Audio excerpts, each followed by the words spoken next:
আসসালামু আলাইকুম বন্ধুরা, কেমন আছেন সবাই? আশা করি অনেক ভালো। আমি ডাক্তার ফাইজুল হক। আজকে একটা টিপস দেবো, সেটা হচ্ছে যে বাসায় যখন একটু পেট খারাপ হয়, একটু ডিসেন্ট্রি হয়, একটু পাতলা পায়খানা হয়, তখন আমরা কিভাবে এর ঘরোয়া একটা চিকিৎসা করতে পারি সে বিষয়ে। তো বন্ধুরা, মাথায় রাখতে হবে যে যখন পাতলা পায়খানা হবে, যদি এই টিপস গুলো কিসের জন্য আগে বলে নেই, যে টিপস গুলো হচ্ছে যখন আমার পাশে ডক্টর নাই, আমি অনেক দূরে ডক্টর থেকে, তখন যেন আমি টিপস থেকে হেল্প পেতে পারি। এই জন্যই কিন্তু এই টিপস। যাই হোক, আমি আবার মূল কথায় ফিরে যাই। যখন পাতলা পায়খানা হবে তখন কিন্তু পানি শূন্যতা তৈরি তৈরি হয় দেহের মধ্যে। দেহের ইলেকট্রোলাইটের ইমব্যালেন্স হয়। এই পানি শূন্যতা পূরণের জন্য সবচেয়ে ভালো উপায় হচ্ছে স্যালাইন খাওয়া। এই জন্য আমরা বাসায় অবশ্যই ২-৩ প্যাকেট ভালো কোম্পানির, যে কোনো ভালো কোম্পানির খাবার স্যালাইন লিখে দেবো। অবশ্যই কোনো টেস্টি স্যালাইন রাখবো না। টেস্টি আমাদের দরকারই নেই, ঠিক আছে? আমরা নর্মাল যে স্যালাইনগুলো আছে ওই স্যালাইনগুলো রাখবো। স্যালাইনের গায়ে কিন্তু লেখা থাকে যে কিভাবে খাওয়া যাবে ইত্যাদি। কিন্তু যদি স্যালাইন না পাই তখন কি হবে? হঠাৎ আপনার বাসায় নাই, রাত্রে পাতলা পায়খানা হচ্ছে, আপনি ডক্টরের কাছে সকালে যাবেন, কি চিকিৎসাটা করবেন বলেন তো? আমাদেরকে আগে শেখানো হতো, আগে গ্রামে শেখানো হতো, এখনো শেখায় কিনা জানি না এনজিওরা, বাট এখন অনেক মানুষ সচেতন, অনেকেই জানে যে আধা লিটার বিশুদ্ধ পানি, ফোটানো ঠান্ডা পানি, বিশুদ্ধ পানির মধ্যে ১ মুঠো গুড় বা ১ মুঠো চিনি, সাথে ১ চিমটি লবণ ভালোভাবে মিশিয়ে খেতে হবে। এটা একটা ঘরোয়া স্যালাইন তৈরি হয়ে গেল আরকি। হ্যাঁ? যদি কিছুই না পাওয়া যায় তখন শুধু পানি, ভাতের মাড় এগুলো খাওয়া যায়।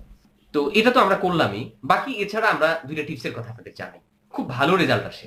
যাদের ডিসেন্ট্রি আছে তারা ব্যবহার করে দেখতে পারেন। আমরা তো ইসবগুলের ভুসি চিনি।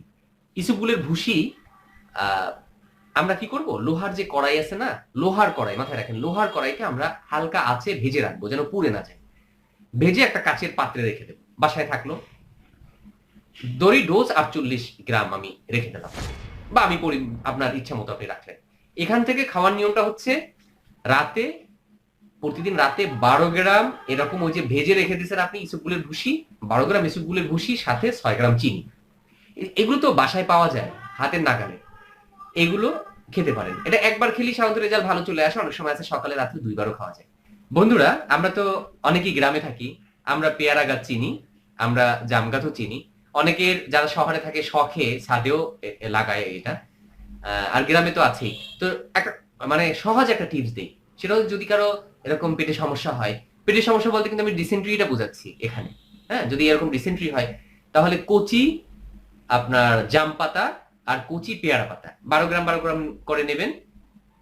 ১২০ এমএল পানির মধ্যে এটাকে ভালোভাবে পিষবেন।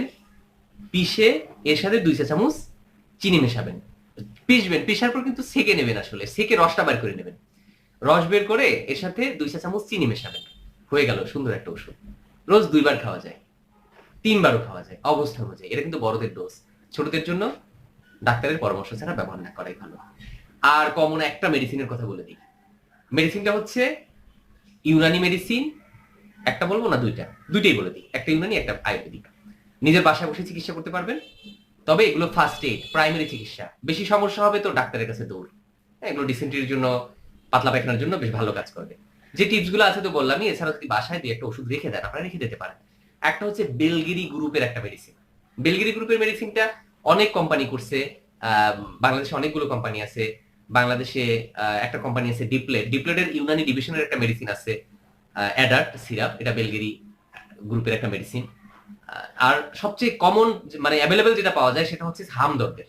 হামদর্দের মেডিসিনটার নাম হচ্ছে মার্ভেলাস সিরাপ। অ্যালোপ্যাথিক দোকানেও পাওয়া যায়। এটা একটা ভেষজ ন্যাচারাল মেডিসিন। হ্যাঁ, এটা আপনারা খেতে পারেন। ২ চা চামচ করে কম, মানে ৪ বারের মতো খাওয়া যায়। আর আরেকটা মেডিসিন, এটা হচ্ছে ইউনানি। আরেকটা মেডিসিন হচ্ছে আয়ুর্বেদিক মেডিসিন। এটা হচ্ছে কুটুজারিস্ট। এটা একটা সিরাপ। এটা বড়দের জন্য ডোজ হচ্ছে ৬ চা চামচ করে ২ বার। বেশি সমস্যা হলে হ্যাঁ খাওয়া যায়। কিন্তু এগুলো কি, আবারও বলি, যে ফার্স্ট এইড, প্রাইমারি চিকিৎসা। আপনার সমস্যা হয়েছে, আপনি প্রাইমারি ডাক্তারের কাছে যাওয়ার আগ পর্যন্ত কি করতে পারেন, এজন্যই কিন্তু এত কথা বলা। প্রত্যন্ত অঞ্চল, ডাক্তারের কাছে যেতে আপনার অনেক মাইল পথ যেতে হবে। আপনি গ্রামে থাকেন, হ্যাঁ, কিন্তু ডাক্তার আশেপাশে নাই, তখন এই ওষুধগুলো আপনাকে হেল্প করবে। ওষুধগুলো খাবেন, রেজাল্ট চলে আসবে ভালো। বেশি সমস্যা হলে আমায় ফোন দিতে পারেন। তবে আমি চাই কি, আপনার পাশের যে ডাক্তার আছে ডাক্তারের কাছে যান, সবচেয়ে ভালো হয়। পাশে তেমন কোনো পয়সার খরচ নাই। দেখেন, ডাক্তার দেখাতে আমার পয়সা লাগে না, এখন আর তেমন খরচ লাগে না। কিভাবে? সরকারি হসপিটাল আছে, প্রত্যেকটা ওয়ার্ডে তো আছে, আপনার কমিউনিটি হেলথ ক্লিনিক আছে, প্রত্যেকটা ইউনিয়নে ইউনিয়ন হেলথ কমপ্লেক্স আছে, থানায় থানা লেভেলে হসপিটাল আছে। অল্প টাকা টিকিট, আপনি ডক্টর দেখাবেন। এটা হলো প্রথম কথা, ডক্টর দেখাবেন। হ্যাঁ, আপনাকে 500 টাকা 1000 টাকা ভিজিট দেওয়ার জন্য বলা হয় না। বাড়ির পাশে যে এরকম যে সরকারি প্রতিষ্ঠানগুলো আছে এখানে সরকার তো আপনাদের জন্যই করছে। অনেক ধন্যবাদ যারা আমাদের সাথে এতক্ষণ ছিলেন। ভালো থাকবেন। সাবস্ক্রাইব করুন, লাইক দিন, কমেন্ট করুন, প্রচুর শেয়ার করুন। আল্লাহ হাফেজ।